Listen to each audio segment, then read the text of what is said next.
Makanya orang dulu ilmu paling tingginya ada semeleh, wes karepmu lah kan. Justru makmur, justru tenang kan gitu. Kalau kita cepet bingung, lah dari bingung itu loh. Awal sumber malapetaka ya. Makanya itu. Usaha orang bisa ruwet, terus seret, rezeki tersumbat. Penyakit kuncinya 75% itu di pikiran, Mas. Saderenge nglajengaken mirsani video sakjangkepipun, kula aturi kapurih nutul tombol subscribe supados boten ketinggalan video salajengipun. Kagem kemanfaatan video menika monggo dipun like, komen lan ugi share. Mugi panjenengan sedaya pinaringan seger waras, bejo donya bejo akhirat, rahayu rahayu rahayu sagung dumadi. Kedua, tentang bagaimana cara kita terhindar dari apa tadi Mas? Santet, santet, teluh ataupun gangguan-gangguan gaib itu ya. Kadang kan banyak orang akhir-akhir ini kan banyak orang yang itu Kang, kesurupan massal. Terus jiwanya juga banyak yang terganggu tuh. Itu menurut penilaian saya sih. Ya monggo seperti apa.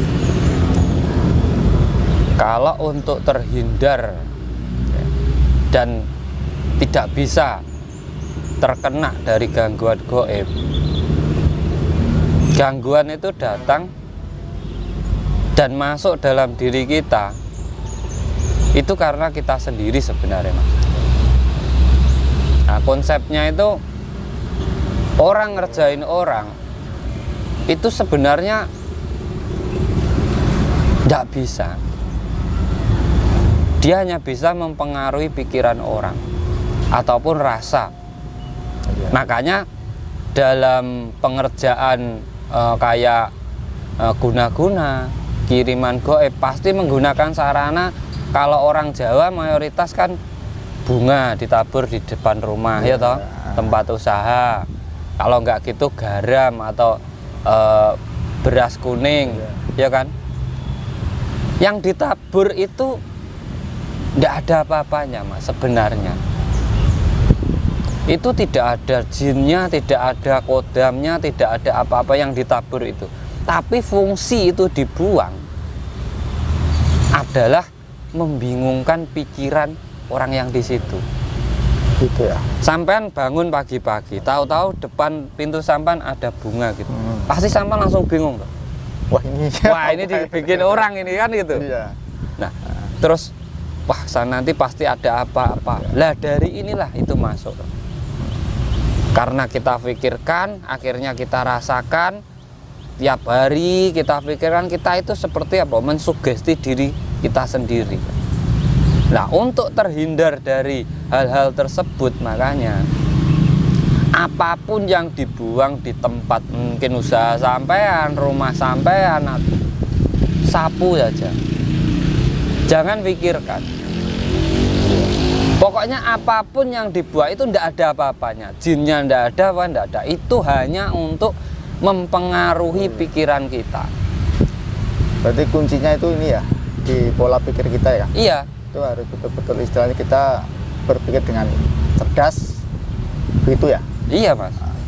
Sampan ada huruf A gitu. Iya. Kan sampan waktu ditulis A pertama itu sampan tidak tahu. Iya. Ini apa kan tidak tahu. Sampan masukkan dalam pikiran. Ada orang ngomong ini A, sampan langsung masukkan kan. Sampai sekarang sampan tahu ini A. Sama. Iya. Dak, ini membuat bingung sampean, masuk dalam pikiran sampean. Iya. Nah, dari pikiran itu menyebar ke seluruh tubuh.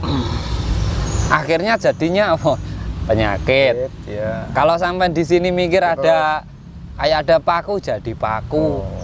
Gitu. Kenapa kok? Apa sebenarnya ada kok, Mas? Paku itu bisa masuk dalam tubuh. Itu tidak langsung kok. Tidak langsung. Konsepnya itu darah kita itu mengandung zat besi. Di saat kita mencipta di sini, tubuhku ada jarumnya, tubuhku ada pakunya. Ini membentuk sendiri. Sebenarnya itu. Masalahnya, ya saya paham lah cara konsepnya itu saya paham. Makanya dari dulu, ya namanya spiritual ya Mas. Iya. Kita pasti kalau ada musuh itu pastilah. Ya memang konsep saya tuh enggak pernah orangnya gagas mau di kayak apa orang itu, saya enggak pernah gagas. Kamu mau gini terserah, mau gitu terserah kan gitu. Justru itu yang menyelamatkan kita. Makanya orang dulu ilmu paling tingginya ada semeleh, wes karepmu lah kan. Justru makmur, justru tenang kan gitu. Kalau kita cepet bingung, lah dari bingung itu loh awal Nah. sumber malapetaka ya. makanya itu usaha orang bisa ruwet, terus seret, rezeki tersumbat, Iya. penyakit. Kuncinya 75% itu di pikiran, Mas. Sampean pengen sembuh, ya udah ubah pikiran sampean. Sampean pengen sakit, bikin pikiran sampean itu nanti langsung jadi penyakit. Makanya orang kok saya itu sakit kok enggak sembuh-sembuh, tanya dulu diri sampean sendiri. Kalau pikiran sampean sudah ngomong, saya ini diobatin di mana-mana nanti juga enggak sembuh, ya udah, berarti kan sampean enggak pengen sembuh. Tuhan pasti mengabulkan. Iya kan? Iya, iya.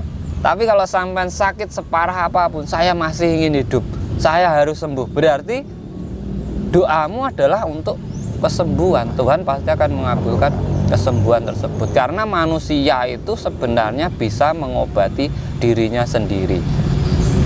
Manusia itu di dalam ada pelindungnya, kan ada cairan untuk menetralisir racun.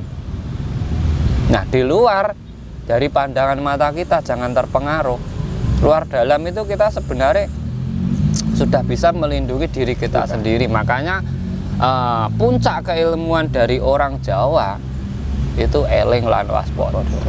Eling itu kembali kita mengingat diri kita, ya Tuhan kita.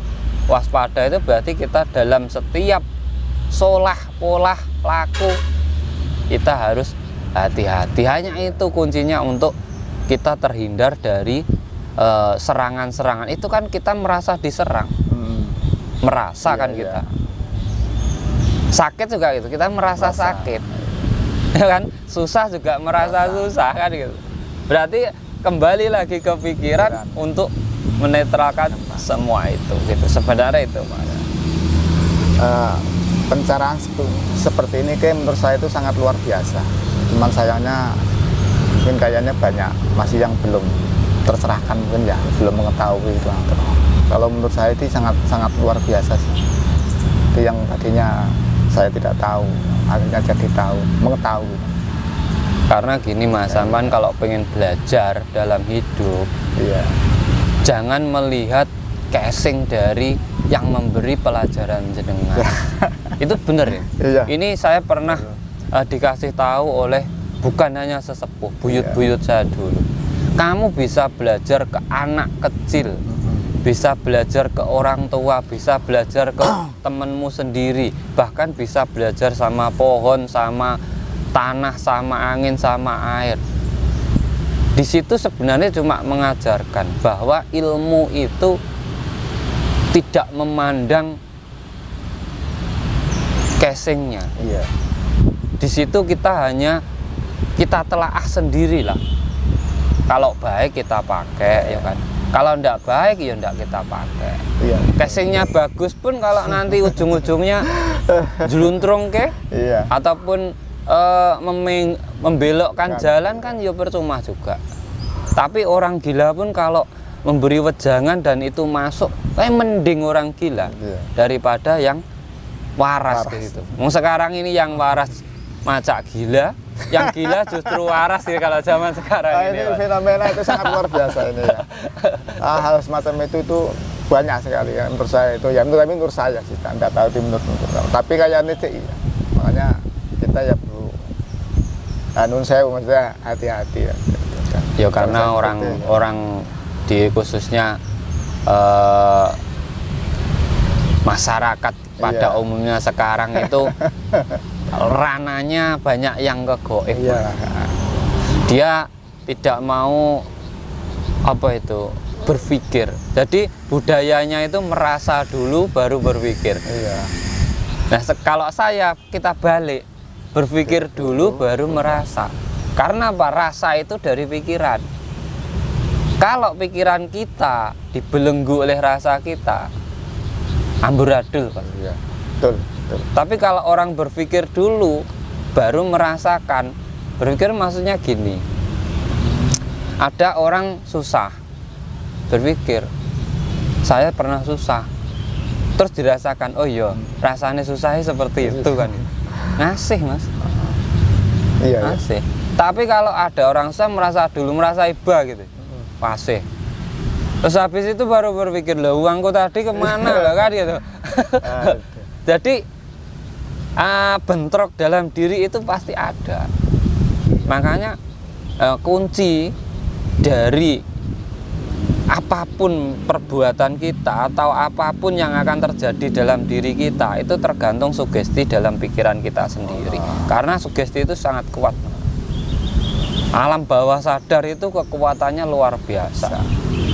Bahkan anak kecil kayak di sugesti dari kecil ditanya cita-citamu apa, besok pengen jadi apa, itu sebenarnya dia menanamkan program dalam anak kecil itu agar dalam pikirannya tersimpan itu, masa mau jadi dokter, mau jadi aparat, mau jadi, nah ini biar jalannya itu menuju ke situ. Jadi saya cuma berpesan kepada teman-teman semua, usaha kita mau sukses, mau enggak, tubuh kita mau sehat, mau enggak, diri kita mau terhindar dari mara bahaya atau enggak, kuncinya ya cuma itu, di pikiran kita. Dan ilmunya sudah ada dari dulu, dari orang Jawa zaman dahulu, yaitu eling lan waspada. Itu sebenarnya kunci, Mas.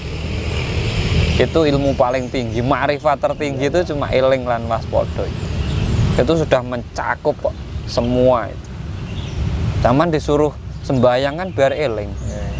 Iya kan? Iya kan? Eling kan? Terus dari eling sampan tuh nanti sampan ke orang lain kan lebih waspada, hati-hati, tidak mudah menyakiti orang lain, tidak mudah menyalahkan orang lain. Jalan sak jalan itu sampan pasti ngati-ngati kan. Kalau tidak hanya cuma ibadah, tidak tahu maknanya ya percuma. Iya. Makanya kenapa orang sering sekarang itu banyak yang ibadah tapi tata krama, budi pekerti dan solah polah tingkah lakunya kok kurang. Ya itu karena tidak menyadari. Dia itu hanya berpikir benar menurut dirinya sendiri. Dia tidak mau tahu orang lain. Orang itu kalau fanatik itu gini, Mas, ini sudah benar ya. Iya. Walaupun yang ngasih masukan ini benar, bentrok, Mas. Dia merasa ini yang paling benar. Padahal hidup itu enggak gitu. Tuhan itu mengasih petunjuk dari manapun. Di saat kebenaran dalam diri kita itu ada celah atau kesalahan, Tuhan itu mengirimkan orang untuk membenahinya. Ya kalau dia tidak nerima, ya udah resiko tanggung sendiri kan. Sebenarnya itu Tuhan itu sayang sama kita, bukan tidak sayang, bukan jauh, dekat malah. Tapi ya kitalah yang menjauhkan. Makanya kita merasa Tuhan kita di sana, kejauhan kan. Kita bisa hidup, ada yang hidupi kok. Enak itu aja kuncinya. Sampai bisa senyum itulah ada yang bikin senyum itu. Luar biasa. Ya kan? Iya. Kalau mau nyadari itu, dia tidak mungkin ngomong Tuhan itu ada di sana. Tuhan, kita nyari Tuhan. Loh kok dicari? Berarti sampan masih jauh kan itu. Sampan belum tahu berarti. Iya. Loh, orang yang nyari kan belum tahu, Mas. Iya. Kalau yang sudah tahu tidak nyari. Berbakti. Bagaimana kita bisa berbakti kepada Tuhan itu kalau yang sudah tahu. Tapi ya kalau belum tahu pasti nyari. Mendekatkan diri itu belum tahu, Mas. Iya. Belum masih tahu berarti. Iya, kalau dia masih mendekat, PDKT lah ya berarti. Masih merayu kan berarti belum ini ya. Makanya hati-hati dalam pola pikir. Karena apa? Pemikiran kita itu terkadang juga kalau masuk ke dalam hawa kita, dalam nafsu ataupun amarah kita itu bisa menjerumuskan kita yang membuat kita sedih, yang membuat kita kekurangan, membuat kita hidup merasa menderita. Yo kan? Iya. Kok ngones men urip ngono. Kowe iki urip ra njaluk, bareng urip kok njaluk-njaluk aduh. Makanya loh, sampean budayakan memberi, bersyukur, berterima kasih. Jangan meminta aja. Iya. Karena apa? Kita itu hidup ndak pernah minta. Sampean pernah minta? Ya Tuhan hidupkan saya, kan ndak pernah. Betul. Kalau sampean hidup itu ndak pernah sampean minta, ya sampean waktu hidup ya jangan minta-minta. Ya toh? Iya. Berarti dia sudah tahu bagaimana caranya menghidupi dirimu kan itu. Ndak perlu kamu minta.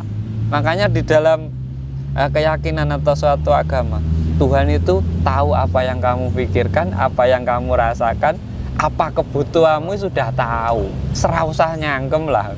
Wis ngerti kan? Cara basa Jawane iku wis nyanding. Iya, Mas. Namanya nyanding kok. Nyanding garing reok.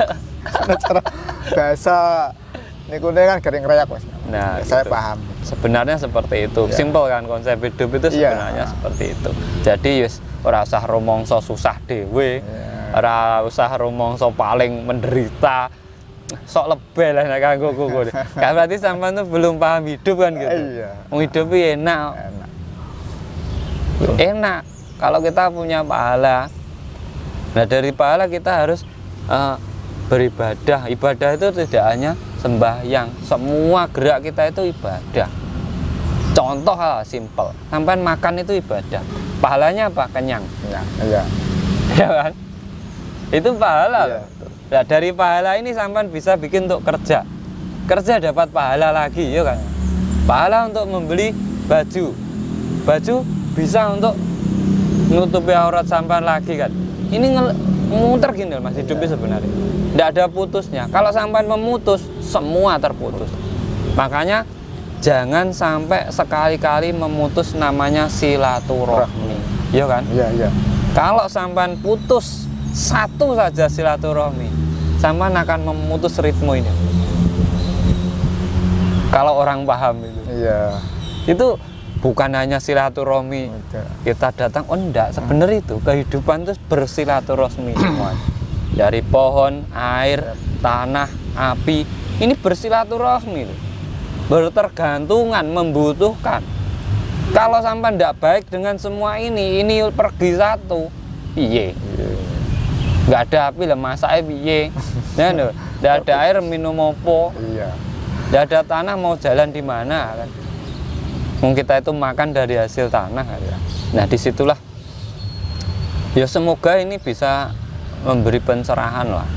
Saya juga tidak tahu apa-apa, ini kan sekedar sharing, kita berbagi agar apa ya, setidaknya hidupnya nek manfaatnya kan gitu.